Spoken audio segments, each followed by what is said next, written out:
नमस्कार, founders info में आपका स्वागत है। आज हैं हमारे साथ ताकम सोनिया जी, जो कि अरुण भूमि अरुणाचल प्रदेश में हिंदी पत्रिका का सबसे पहला पत्रिका है। तो उनके फाउंडर से आज हमारे साथ। तो मैं आज आपसे आपकी जर्नी के बारे में जानना चाहता हूँ, आपकी अरुण भूमि के बारे में जानना चाहता हूँ कि इसकी जर्नी कैसे शुरू हुई। तो सबसे पहले आप अपने बारे में बताइए। थैंक यू, धन्यवाद।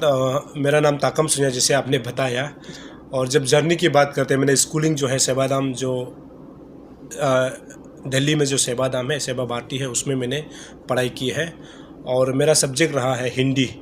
मैंने सेवाधाम से बहुत हिंदी, मतलब कुछ हद तक वहाँ पढ़ के उसके बाद यहाँ हाई स्कूल से मैंने हिंदी पास आउट किया। उसके बाद कॉलेज में भी हिंदी ऑनर्स किया और उसके बाद यूनिवर्सिटी में भी मैंने मास्टर को हिंदी में ही किया। बीएड भी मैंने हिंदी में किया। तो वहाँ से मेरा जो शुरू होता है। और सेवाधाम से पढ़ने के बाद जो हिंदी मुझे सीखने को मिला, वही हिंदी आज के दिन में यहाँ काम आ रहा है। तो जर्नी वहाँ से शुरू हुआ और मुझे लगा कि अरुणाचल प्रदेश में हिंदी बोली जाती है, क्योंकि आपने शायद घुमा होगा कुछ कुछ जगह में। आप यहाँ कहीं भी जाते हो, आपका हिंदी चल जाता है, भले वो शुद्ध ना हो, टूटा पुता सही, लेकिन सब हिंदी समझते हैं। तो मुझे लगा कि हिंदी जब सब लोग बोलता है तो एक अखबार होने में क्या जाता है। तब मैंने अरुण भूमि को 2018 में जो मेरा दैनिक जो समाचार पत्र है उसको मैंने शुरू किया था। उसके बाद 2019 को ही अरुण भूमि के ही नाम पर डिजिटल पेज को हमने लॉन्च किया था। जर्नी वहाँ है। अच्छा, तो एज अ फाउंडर, हम फाउंडर्स की बात करते हैं। तो एज अ फाउंडर आपको कैसा लग रहा है, सबसे पहले शुरुआत करते हुए, कि आपने जो जर्नी आपने बताया कि जैसे आप अरुण भूमि हिंदी जो पत्रिका है आपकी, मतलब जो यहाँ पे अरुणाचल में हिंदी कम बोलते हैं, ऐसा बहुत टूटे फूटे हैं, पर भी लोग समझते हैं, एक दूसरे की भाषा समझते हैं। तो उस भाषा को आपने एज अ पत्रिका के रूप में, न्यूज़पेपर के रूप में, जिसमें हम डेली लोग पढ़े उसको, उससे हिंदी भी अच्छी होगी लोगों की। तो आपको हिंदी में पत्रिका जब आप निकाल रहे थे तो आपको कैसा लग रहा था, और क्या क्या चीज़ों का आपने मतलब ऐसा लर्निंग किया कि हमको ये चीज़ें करनी चाहिए?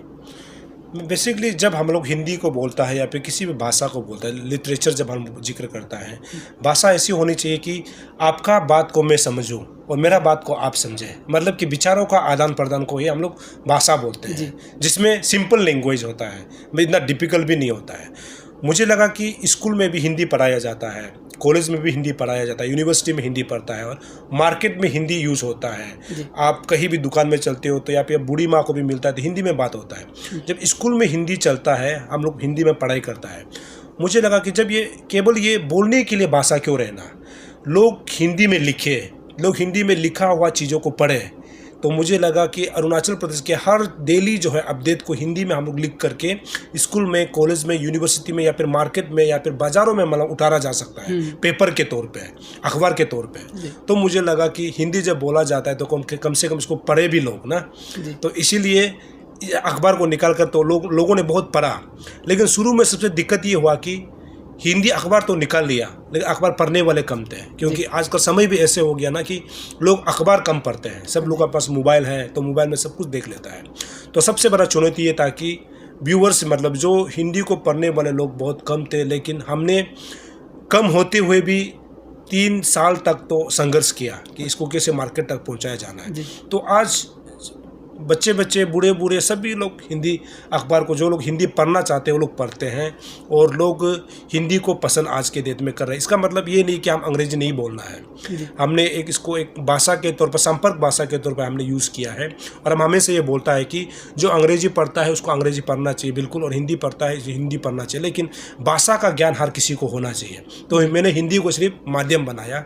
जो आज के डेट में आप किसी भी अरुणाचल प्रदेश का सोशल मीडिया को उठा के देख लीजिए, न्यूज़ चैनल को भी देख लीजिए, वो हिंदी में ही बातचीत होता है, ताकि लोग जो है ज़्यादा समझ पाए, क्योंकि ज़्यादातर हिंदी भाषी हैं। मतलब हिंदी लोग जल्दी समझ जाते हैं। बिल्कुल। तो इस वजह से कि हिंदी जो ज़्यादा समझ पाए, लोग जल्दी समझ जाते हैं, तो इसलिए हिंदी में आपने शुरू किया था कि आप ज़्यादा लोगों तक पहुँच पाए और अपनी बातों को भी पहुँचाए। तो जैसे मैंने देखा कि अरुण भूमि चैनल पे आप बहुत इस तरह की प्रॉब्लम्स को लाते हैं, जो समाज में कहीं करप्शन हो रही है, इस तरह की चीज़ें अपने लोगों के साथ जो भी हो रही है, आप उनको दिखाने की कोशिश की है। और जो भी सरकार के भी कुछ ऐसे नियम्स है जो मतलब लोग फॉलो नहीं कर रहे हैं, उसमें भी लोगों को भी आपने जागरूक किया कि जो रूल्स है उसको फॉलो कीजिए। इस तरह के कंटेंट्स आपने लोगों को मतलब दिया और लोगों को इंस्पायर किया। तो मैं जानना चाहता हूँ कि एज अ फाउंडर आपको इस कंपनी को मैनेज करने के लिए आपको क्या क्या दिक्कत हुआ और कैसे आप इसको मैनेज करते हैं? जी मतलब हम लोग अरुणाचल प्रदेश एक बहुत कम पॉपुलेटेड वाला राज्य है, स्टेट है, जहाँ पर बहुत कम पॉपुलेशन है। लेकिन जब क्षेत्रफल की हम बात करते हैं तो 8 स्टेट में सबसे बड़ा क्षेत्रफल अरुणाचल प्रदेश है। लेकिन जनसंख्या की जब बात करते हैं सबसे कम है, मतलब कि आपका क्षेत्रफल के दृष्टि से। तो इसमें मैनेज करने के लिए सबसे ये रहता है कि आज के डेट में कोई न्यूज़ चैनल काम करता है या फिर चलाता है या फिर उसको रन करता है तो सबसे पहले ये देखा जाता है कि न्यूज़ चैनल चलाने के पास में बहुत पैसा होना चाहिए या फिर उसको खोलने वाला बहुत पैसा मालदार वाला होना चाहिए, तभी ही आप इसको रन कर सकता है। बेसिकली मतलब सच बात है कि हमको चलाने में आज के दिन में भी दिक्कत होता है, क्योंकि हमारे यहाँ पे ना फैक्ट्री है, कुछ भी नहीं है, ना इंडस्ट्री है हमारे यहाँ पे, ना कुछ नहीं है जिससे कि हम एक एडवर्टाइजमेंट के तौर पे हम अपना रिसोर्सेज जमा कर सके। ऐसे कुछ नहीं है, सब कुछ हमारा बाहर से आता है। तो यहाँ में हमारे लिए सबसे प्रॉब्लम ये है कि हम न्यूज़ चलाते हुए हम उसको इनकम जनरेशन कैसे निकालेगा, ये हमारे लिए बहुत मतलब चैलेंजिंग आज के डेट में भी है। ये केवल अरुण भूमि सिर्फ नहीं है, जितना भी न्यूज़ चैनल अरुणाचल प्रदेश में रन होती है उनको जो है रेवेन्यू को लेकर के, पैसा को लेकर के सबसे दिक्कत होती है। कोई कंपनी नहीं है, कुछ नहीं है हमारे यहाँ में। तो हम जो है एक कहीं दुकान अगर खुल जाता है तो उसमें हम एडवर्टाइजमेंट के तौर पे हमको बुलाया जाता है। जैसे एक में अरुणाचल प्रदेश में लोग मुझे पहचानते हैं तो दुकान वाले लोग भी बोलता है कि अरुण भूमि ही आना चाहिए, तो मैं जाता हूं तो उसमें 5-10 मिनट बात कर रखने का जो है चार्ज जो मुझे मिलता है वहाँ से रन होता है। उसके बाद जहाँ न्यूज़ कवरेज करता है तो उसमें जो अच्छा लोग होता है ना वो तेल का खर्चा दे देता है, तो वहाँ से हमारे कैमरामैन वगैरह का हम लोग जो वहाँ से मैनेज करता है। लेकिन आज भी जब ये कमाई की बात करते हैं, चैलेंजिंग की जब बात करते हैं, शुरू में जिस प्रकार से चैलेंज हुआ है आज भी वही चैलेंजिंग अरुणाचल प्रदेश में है, जो कि एक पेपर को, एक न्यूज़ चैनल को रन करने के लिए हमको आज भी दिक्कत होती है। जी तो जैसे हर कंपनी को चलाने के लिए फंड तो बहुत इम्पोर्टेंट है। अगर फंड नहीं है तो वो कंपनी लॉन्ग टाइम तक या फिर जल्दी ही मतलब खत्म डाउन हो जाता है और वो आगे नहीं बढ़ पाता है। तो फंड का जो है वो सोर्स होना चाहिए बैकएंड में, ऐसा आप कह रहे हैं। तो ये तो बहुत ज़रूरी है किसी भी बिजनेस को स्टार्ट करने के लिए या फिर उसको लॉन्ग टाइम तक रन करने के लिए। और मैं आपसे पूछना चाहता हूँ कि जो मीडिया वाला क्षेत्र है इसमें तो काफ़ी जैसे ऐसे प्रॉब्लम्स आती है कि आपको कोई काम करने नहीं देता सही से, या फिर आप कहीं जाते हैं लोग परेशान करते हैं, इस तरह की मतलब आपको जो है फेस करने पड़ते हैं कभी ऐसे? हाँ, ऐसे तो एक जब हम लोग बोलते हैं कि लोकतंत्र में जो है चौथा स्तंभ जो है हम लोग मीडिया होता है, फोर्थ पिलर ऑफ डेमोक्रेसी, तो उसमें होता है कि कई बार मैं करप्शन को मैं खुलासा करता हूँ। उसके बाद सरकार अगर गलत करता है तो मैं अपना बात को मुखर के साथ रखता हूँ कि यहाँ पे गलत हो रहा है। अगर जनता को कहीं अन्याय होता है, अत्याचार होता है, शोषण होता है, मैं उसमें जाके बोलता हूँ कि ये चीज़ गलत है, या फिर जनता को ये जागरूक करता हूँ कि इसमें गलत हो रहा है, सरकार को देखना चाहिए।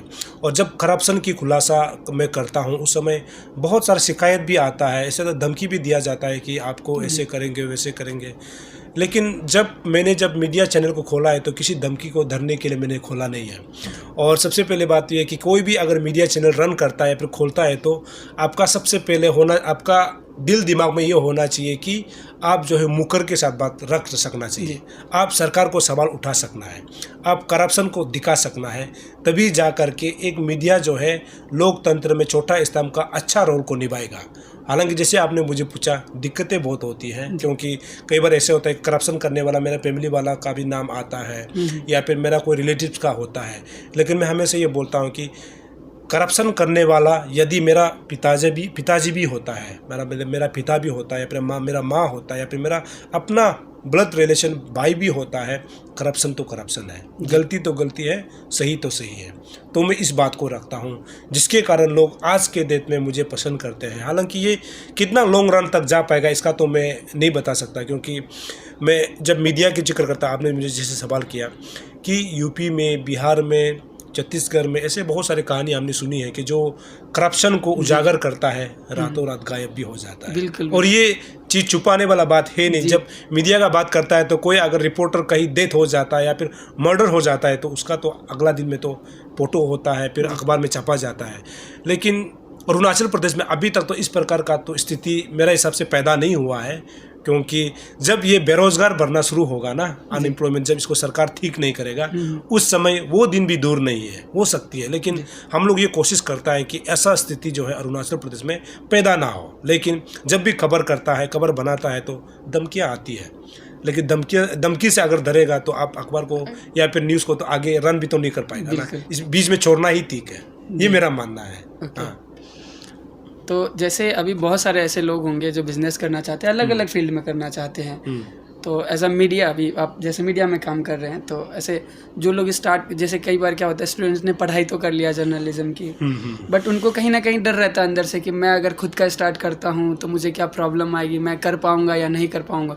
उन लोगों को आप क्या कहना चाहते हैं जो यंग माइंड है, जिनका अभी इस तरह के क्षेत्र में आने का मन करता है, उसके लिए आप क्या कहना चाहते हैं? नहीं, एक्चुअली मतलब दूसरा स्टेट की तो मैं जिक्र नहीं करूंगा, लेकिन जब अरुणाचल प्रदेश के कंटेक्स्ट में हम लोग बात करता है तो कोई यंग लड़की लड़का अगर कोई मीडिया लाइन में जुड़ना चाहता है तो इसमें भी सिर्फ है कि मेहनत छुपा हुआ है यहाँ पे भी ना, क्योंकि आप यहाँ मान लीजिए कि मेनलैंड इंडिया की जब बात करते हैं, आज तक है, जी न्यूज़ है, मतलब बहुत सारे न्यूज़ चैनल है, लेकिन उसमें आपका ऊपर डिपेंड करता है कि आप न्यूज़ चैनल खोलता है तो रन कैसे करेगा। सबसे पहले दिक्कत ये है कि पैसा कहाँ से आएगा, मतलब आप इसको कैसे सेटअप करेगा। अगर आपके पास करोड़ का भी पैसा है, आपके मान लीजिए कि आपके पास करोड़ों का पैसा है, लेकिन आप चाहता है कि एक न्यूज़ चैनल सेटअप करें, लेकिन यदि आप चाहते हुए भी अगर आप खुद मेहनत नहीं करेगा, वो पैसा पानी में डूब जाएगा। यदि पैसा नहीं हो करके कहीं से मैनेज करके मेहनत करके अगर आप किसी भी चैनल को रन करना चाहेगा, उसमें अगर आपका मेहनत छुपा होगा तो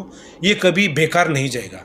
क्योंकि मेहनत जो है, कोई भी अगर बिजनेसमैन होता है तो शुरू में ये भी कह सकते हैं कि जो सफलता वाला व्यक्ति जो होता है, मैक्सिमम के पास तो शुरू से करोड़ों का पैसा तो नहीं होता है ना, वो मतलब 1 रुपया 2 रुपया 3 रुपया वहाँ से अपना बिजनेस शुरू करने वाला। ऐसे भी बहुत सारी कहानी है, जब हम लोग टाटा की भी बात करते हैं तो उनका कहानी को हमने भी सुना है। तो यहाँ पर यंग लड़की लड़का अगर करना चाहते हैं, अगर आपके पास जो है हिम्मत है, आपके पास में वो तजुर्बा है कि आप कर सकता है, अगर आप लगन और मेहनत लगा के कर सकता है तो बिना पैसा से भी आप शुरू कर सकता है। क्योंकि आज के डेट में सबसे अच्छा ये है कि आपको हमारे यंग जनरेशन के पास में आईफोन तो है कम से कम। जी। हाँ, आईफोन तो है, कुछ ना कुछ एक फ़ोन तो है जहाँ से आप शुरुआत कर सकते हैं। जैसे कि आप बोलते हैं कि ब्लॉगर होता है, यूट्यूबर्स होता है, सब कुछ वहाँ से तो शुरू होता है। तो उसमें आपका नज़रिया क्या है, अगर आप चैनल खोलता है तो स्टेट के भलाई के लिए या फिर देश के भलाई के लिए किस चीज़ को लेके आप जाने वाला है, वो इम्पोर्टेंट, वो मैटर करता है कि आप किस प्रकार का मीडिया करेगा। आप अरुणाचल में करना चाहेगा तो आप डेफिनेटली हमको तो डिपीट करना पड़ेगा ना, मेरा साथ तो कंपटीशन होना। एग्जाम्पल, बिजनेस में तो कंपटीशन होना चाहिए, है ना, आप मानते हैं कि नहीं चीज़ को। अगर मुझे आज अरुणाचल में लोग पहचानते हैं कि ये अच्छा न्यूज़ करता है, तो जो यंग लड़की लड़का लोग आने वाला, वो सोचना पड़ेगा कि हमसे ज़्यादा मेहनत करना पड़ेगा उसको, तभी जा करके वो हमको थोड़ा नीचे रख करके वो आगे बढ़ सकता है। तभी अरुण भूमि का नाम थोड़ा नीचे गूंजेगा, उसके बाद जो नया चैनल आएगा वो ऊपर में जाएगा। तो ये सिर्फ मेहनत पे डिपेंड है। और यदि आप करना चाहता है, कोई भी यंग लड़की लड़का करना चाहता है, तो अगर मेहनत आपका पास है, लगन से आप कर सकता है, तो इसमें कोई मतलब रोक टोक नहीं है, आपको करना चाहिए। क्योंकि आने वाला जो अरुणाचल का फ्यूचर है या फिर देश का भविष्य है, इसको देश हम लोग यूथ को तो बोलता है ना, अगर आप करना चाहेगा तो बेशक कर सकता है, कोई इशू नहीं है। ओके। तो आज जैसे अभी कन्वर्सेशन में हमने 2 चीज़ें जो आजकल के युवा है वो क्या है कि मेहनत थोड़ा कम करना चाहते हैं, ये तो प्रॉब्लम है इनका। तो जो अभी भैया ने बताया कि आपको जैसे सबसे पहला जो होता है वो मेहनत होता है। अगर आप मेहनत कहीं से शुरू करते हैं और मेहनत करते हैं तो आप कामयाब हो जाएंगे। तो बहुत अच्छी बात बताया आपने। बहुत बहुत धन्यवाद आपका फाउंडर्स इन्फो के इस एपिसोड में, और आशा करते हैं कि आप लोगों को ये पसंद आया होगा एपिसोड और बहुत कुछ सारी चीज़ें सीखा होगा आपने। तो थैंक यू।